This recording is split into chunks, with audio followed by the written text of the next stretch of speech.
Hello and welcome to Global TV's news cycle live from Nigeria's capital, Abuja. I am Judith Peters. The presidential candidate of the People's Democratic Party, PDP, Atiku Abubakar, has rejected the verdict of the Presidential Election Petition Tribunal that affirmed Tinubu's victory at the February 23, 2023 poll. While the court on Wednesday threw out Atiku's petitions, that of his Labour Party LP counterpart Peter Obi and the Allied People's Movement APM, the flag bearer of the main opposition party says is undeterred and has instructed his lawyers to appeal to the verdict. I have more of this report. Please listen. Atiku, while briefing journalists in Abuja on Thursday, says the verdict was bereft of substantial justice. The former vice president said his decision to seek justice in court is grounded in his behalf, that the courts are the guardians of justice. Abubakar highlighted his history of legal battles and his faith in the judiciary, emphasizing his commitment to continue the fight. He expressed deep concerns about the management of the last presidential election by the Independent National Electoral Commission (INEC) and the impact it had on transparent elections conducted through technological means. Gentlemen of the press, I take great pains to tell you that the decision of the Court of First Instance on this matter actually fails far short of expectation. I am therefore here to tell you that though the judgment of the court yesterday is respected, it is a judgment that I refuse to accept.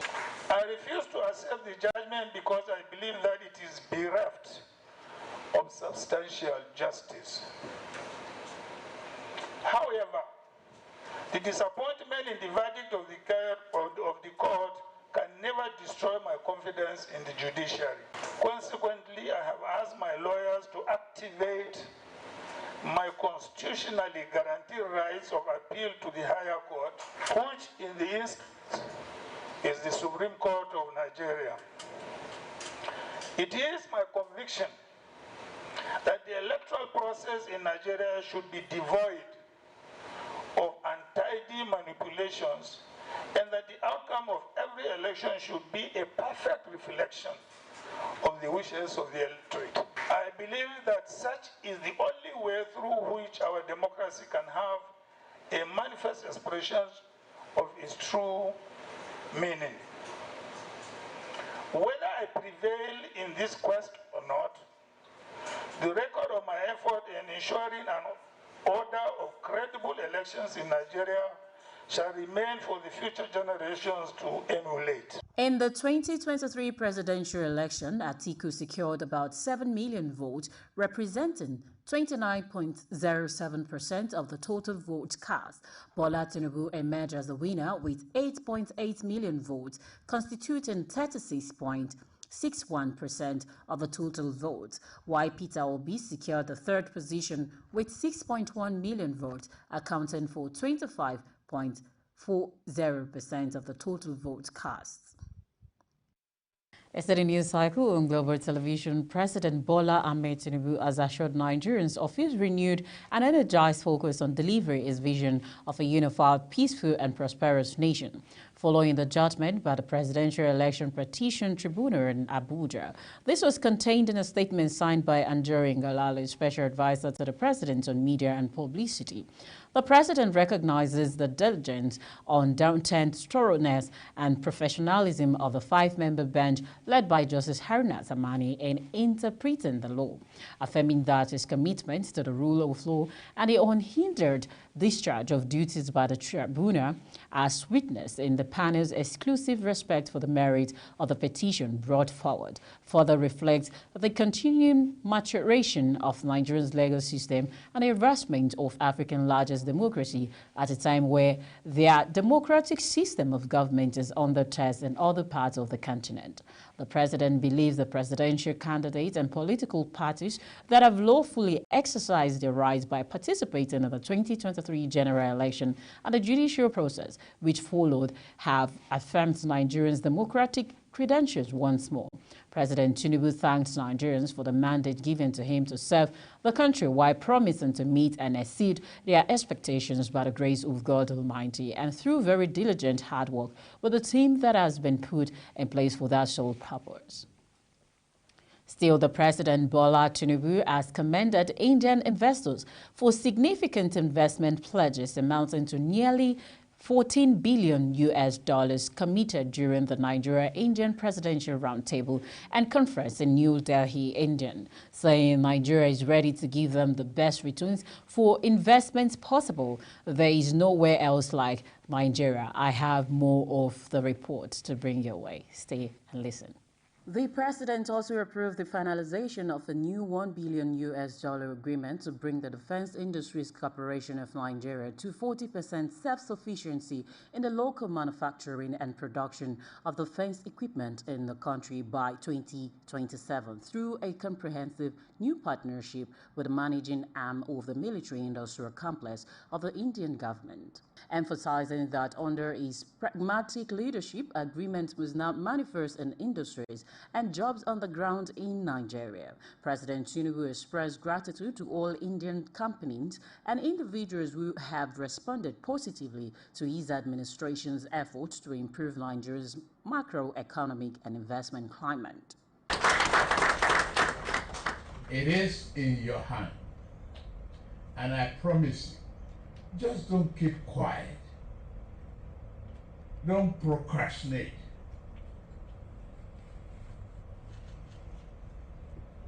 Don't be frightened about investments in Nigeria. Bring it home. Ask your questions. Make your requests. The trade and investment opportunity is enormous.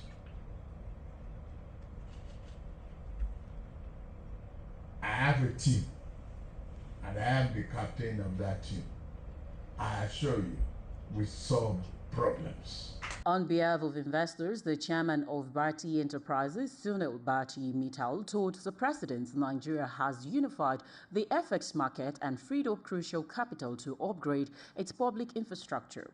He says the investors will bring investment to Nigeria, and with President Tinubu's inspiring leadership style, they can only do more and more. I'm deeply touched by your openness, by your invitation to call Indian businessmen to set up businesses in Nigeria. Importantly, to tell them that you are there to listen to their problems and that you, as the captain of the country, will resolve those issues for the benefit of all Nigerians as well as the investors. Also at the event, Nigeria's Minister of Communication, Innovation and Digital Economy, Dr. Bosu Tijani, and his counterpart from India's Ministry of Electronics and Information Technology signed a memorandum of understanding for cooperation in the field of sharing successful digital solutions to be implemented at total population scale for digital transformation.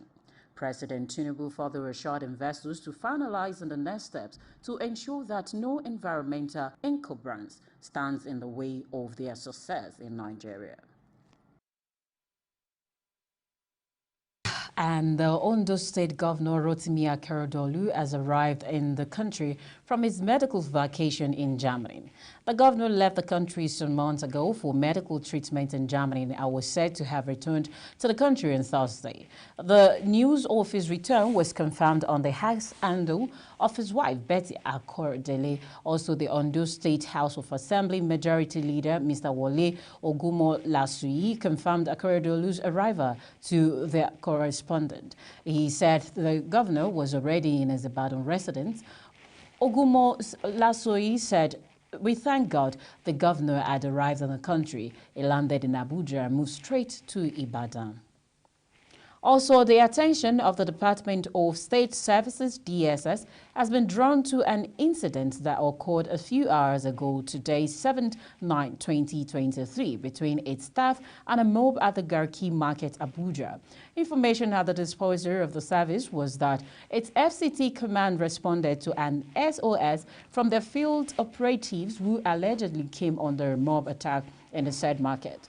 Consequently, the service has commenced an investigation into the matter. The public is assured that details of the inquiries will be communicated as soon as possible. The service assures that it will not hesitate to mete out proper disciplinary measures to its staff if found culpable of running foul of standard operating procedures on dealing with a member of the public. Still on the news, Minister of Works David Umahi has directed that the failed portion of the Enugu-Port Harcourt Express Section 3, Enugu-Lopanta in Enugu State should be redesigned with concrete pavement. The minister stated these are the inspection of the road, which marks the beginning of a southeast road inspection tour scheduled to take place throughout the week, starting from Tuesday, 5th September to Saturday, 9th September 2023. Umahi affirmed that the construction work on the federal road must be done right to avoid coming back to redo an already completed work. It commended on some portions where the binder already been completed but has now failed. The minister pointed out that some portions of the expressway inspected so far needs urgent and immediate attention and directed the director in charge of the Southeast Geopolitical Zone, Engineer Bede Obioha, from the ministry to come with recommendations for the accomplishment of his directives. Also, the Kogi State Election Petition Tribunal has declared Natasha Akpoti-Ndagan of the People's Democratic Party as a winner of the Kogi Central Senatorial election held in February. It also invalidated the victory of Senator Abubakar Ohere of the All Progressive Congress. The tribunal chairman, Justice K.A. Ojako, delivered the unanimous judgment of the three-man panel, revealing that Senator Ohere's results were inflated in 9 polling units in the Ajaokuta local government area. He added that the Independent National Electoral Commission reduced Natasha's results in those areas and omitted the result of the older polling units meant for Natasha and the same local government area. Still on the news, a major division between the Nigeria Labour Congress, NLC, and the Trade Union Congress, TUC, has led to partial compliance in the 2-day warning strike declared by Nigerian workers over the delay in the implementation of the palliative announced by the federal government to cushion the effect of its removal of fuel subsidy. Across the state of the Federation, the TUC and NLC took opposing positions on the strike, which is slated to continue. The TUC said it opposed the strike because it would not yield the desired result. Its chairman in Cross River State, Conrad Monday Abulton, condemned a 2-day warning strike embarked upon by leadership of NLC, describing the leadership of NLC as insensitive. Minister of Works David Umahi says the fight of turning to the use of concrete technology in road construction is a continuous one. The minister stated this while on inspection tour of the rehabilitation of a standing section of Onitsha-Enugu Expressway under the Road Infrastructure Tax Credit Scheme contract on Wednesday. Speaking to journalists, he used the concrete technology comes with numerous benefits, including durability with a lifespan of over 50 years, noting that it can last up to 5 decades before it requires maintenance. Umahi frowned at the costing of Ozala-Isu Onitsha, an additional 3 kilometers with bridges to cost 50 billion naira, and instructed that the project be subjected to a review.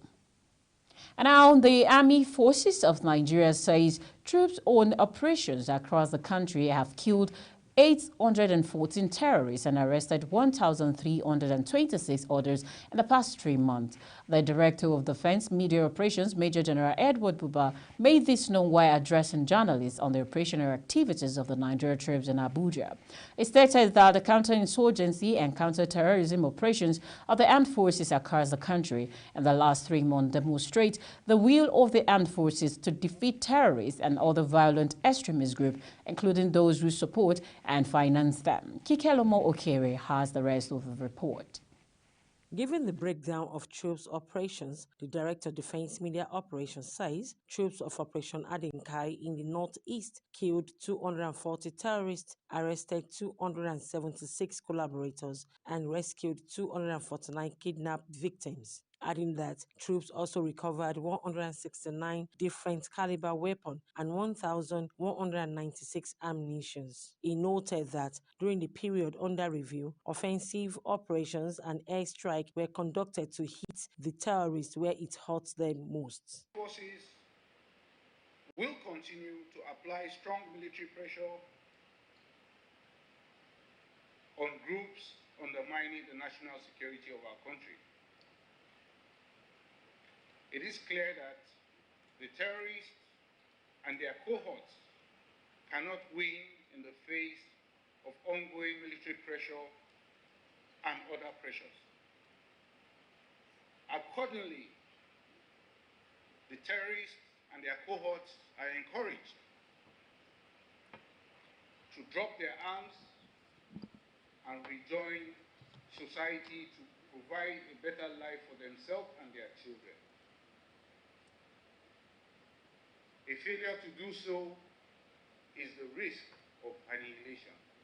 In the South-South zone, it says troops recovered 6,652,250 liters of stolen crude oil, 3,577 livestock, 501 weapons, 3,600 ammunition, and rescued 721 kidnapped victims within the period under review. It further reels out that troops killed 80 indigenous people of Biafra Eastern Security Network fighters in southeast Nigeria, arrested 42 kidnappers, while a total of 4,560 terrorists and members of their families surrendered to troops at different locations in the northeast Nigeria.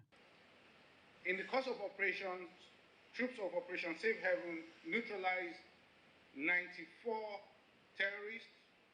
They arrested 477 of them, rescued 76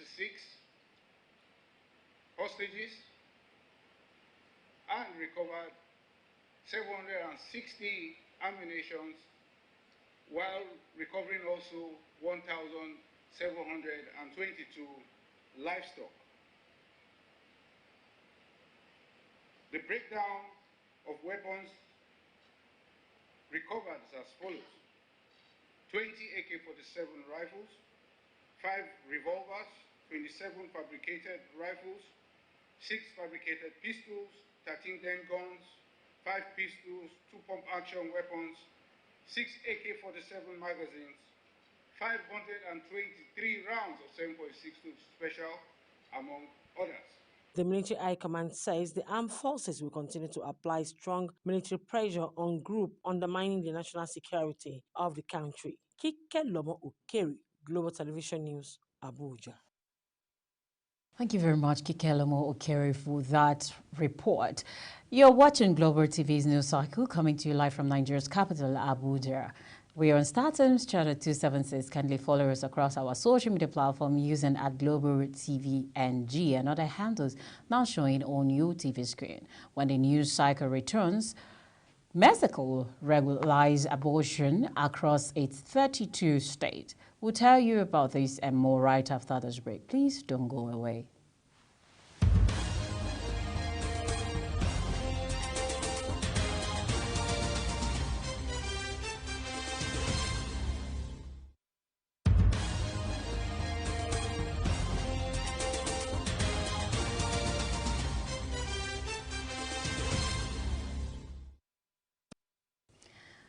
Thank you very much. And if you're just joining us, it's still Global Television bringing you live broadcast of the news cycle from Nigeria's capital, Abuja. Now on the foreign, Bongo, in power for 14 years, had been under house arrest since the military coup of August 30th. Gabon's former president, Ali Bongo, who was ousted in a push, is free to leave the country and travel abroad, the leader of the coup that toppled him said on Wednesday. He has freedom of movement and can travel abroad if he wishes. General Blaise Oligui Nguema made this statement On television, Bongo, in power for 14 years, had been under house arrest since the military coup of August 30th, carried out without bloodshed less than an hour after his party proclaimed his re-election in a vote described as fraudulent by the protest. Given a state of health, the former president of the Republic, Ali Bongo Ondimba, has freedom of movement. He can travel abroad if he wishes to carry out his medical checks. Colonel Onrich Mafuopi said, reading a press release signed by Oligwe, took his oath as the transitional president on Monday. Bongo suffered a serious stroke in October 2018, which left him physically impaired, with particularly difficulty moving his right leg and arm. Also, trans-border traders are consigned about over 3,000 trucks carrying agriculture and general goods that are stuck at the border of Niger Republic due to military coup. The traders also said that 250 trucks carrying different perishable goods, including onions, pineapple, and tomatoes worth 2 billion naira, have also been trapped. The head of policy and research of the Trans-Border Traders Association, Salami Nasiru, however, failed to review the worth of the trapped cargoes. According to him, the goods were destined for Nigeria and Niger Republic, as both countries are among the largest producers of onions in West Africa. Disagreements among Niger junta members are growing, including over how to deal with the already perverse effective sanctions. The future intervention of the Economic Community of West African States, ECOWAS, on the attitude to be adopted against former President Usofo. The figure of ECOWAS seems to weigh more heavily on General Chiani, who many now perceive as the manageable stooge of the former Nigerian leader. So on the foreign scene, Mexico Supreme Court has discriminated abortion nationwide. The judgment comes 2 years after the court ruled in favor of a challenge to the existing law in the northern state of Coahuila. It had ruled that criminal penalties for terminating pregnancy were unconstitutional. Mexico State and the federal government has since been slow to repeal penal code, with the new ruling legalizing abortion across all 32 states. The Supreme Court said the denial of the possibility of a termination violated the human rights of women. The judgment opens the door for the federal healthcare system to provide abortions, development that has been welcomed by women's rights groups. Still on the foreign scene, U.S. National Security Advisor Jake Sullivan has asked China to set aside its issues with India and play what it calls a constructive role in the upcoming G20 summit. Sullivan said it was up to China if it wanted to play the role of a spoiler instead. His remark comes after China confirmed that its leader Xi Jinping would not attend the meeting. India will host the summit in the capital of Delhi on 9th and 10th September. Neither India nor China had given specific reason why Xi's absent. China has said Premier Li Qiang will lead its delegation at the summit instead. And now back on business, the national president of the Nigeria Association of Chambers of Commerce, Industry, Mines and Agriculture, Nasima Dele Oye, says the Chambers is partnering with South Africa to strengthen ties and enhance the collective economic potential of Nigeria and South Africa. In a statement on Sunday, Oye, who said this when he visited the South African High Commissioner to Nigeria, Thamsako Nsileku in Abuja, added that the partnership would drive growth and prosperity in the country and on the African continent, according to Natima Boss. The discussion during the meeting centered on the establishment of strategic public-private partnership that would promote innovation, technology transfer and investment, noting that the two countries can potentially become economic powerhouses in the continent. And now in sports, no fewer than 2,000 athletes would take part in the 6th Edo Heritage Sport Festival and Carnival in Benin City in November. Chief Executive Officer of Heritage and Sports Colony International Limited, Omoyewe Adeyinka Afolabi, said the event was aimed at promoting cultural tolerance and unity in the state. She said the fiesta is a blend of contemporary and traditional components with the aim to promote cultural tolerance and unity in Edo State. Games lined up for competition and Ayo, tradition wrestling, chess, karate, five-a-side football, and athletics. Also in sports, we now have Sharon Ajay for more. Ahead of the Paris 2024 Olympic boxing qualifier, 9 boxers depart Nigeria on Wednesday for Dakar, Senegal, the venue of the event. Over 20 boxers have been camping in the last few days, getting ready for the qualifier that will commence this weekend. After thorough training, 9 boxers consisting of 3 males and 6 females were picked to carry the Nigerian flag in Senegal. The African Olympic boxing qualifiers is scheduled for September 9th to 15th, 2023. Still on sports, Lionel Messi and Erling Haaland are leading the 30-player list of candidates for the 2023 Ballon d'Or award after France Football magazine announced the nominees on Wednesday. Messi's nomination comes a year after he was omitted from the shortlist. Should he win the men's category Ballon d'Or this year, it will mark his 8th time winning the award. The second most was Cristiano Ronaldo with 5. In February, Messi also won the Best FIFA Men's Player Award for the second time. Sharon Ajay reporting for Global TV News. Thank you very much, Sharon Ajay. And this is how we'll call it a wrap on the Global TV News Cycle live from Nigeria's capital, Abuja. We're on StarTimes Channel 276. Kindly follow us across our social media platform using Global TV NG and other handles now showing on your TV screen. On behalf of the production team, I am Judas Peters. Thank you so very much for watching and have a blessed time.